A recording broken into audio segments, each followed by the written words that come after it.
পৃথিবীর সবচেয়ে নিঃস্ব মানুষ সে না যার পকেটে টাকা নেই, সবচেয়ে নিঃস্ব মানুষ সে যে একদিন বুঝতে পারে তার খোঁজ নেওয়ার মতন আসলে কেউ নেই। একদিন হঠাৎ তোমার খুব মন খারাপ হবে, কারণ ছাড়াই। কোনো ঝগড়া হবে না, কোনো খারাপ খবরও আসবে না, তবুও বুকের ভিতরটা কেমন যেন ফাঁকা ফাঁকা লাগবে।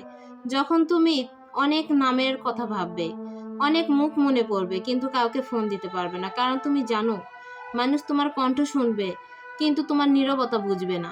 তখন তুমি জানালার পাশে বসে থাকবে, বাইরে মানুষ হাঁটবে, গাড়ি চলবে, পৃথিবী ব্যস্ত থাকবে, আর তুমি ভাববে আমি না থাকলে কি সত্যি কারো কিছু যাবে আসবে? এই প্রশ্নটা খুব ভয়ঙ্কর, কারণ এই প্রশ্নের উত্তর খুঁজতে খুঁজতে অনেক মানুষ নিজের ভিতরেই হারিয়ে যায়। জানো, কিছু মানুষ কখনো কাউকে বলে না তারা কতটা ভেঙে গেছে, কারণ তারা শিখে গেছে দুনিয়া কান্নার গল্প শুনতে ভালোবাসে, কিন্তু কান্নার ভার বহন করতে ভালোবাসে না।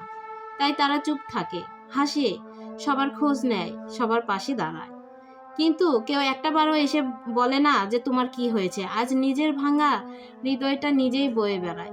তারপর একদিন তারা আর কারো কাছে কিছু আশা করে না, কোনো অভিযোগও করে না, কারণ তারা বুঝে যায় অতিরিক্ত ভালোবাসারও একটা নিস্তব্ধ স্বস্তি আছে, সেটার নাম হলো অবহেলা।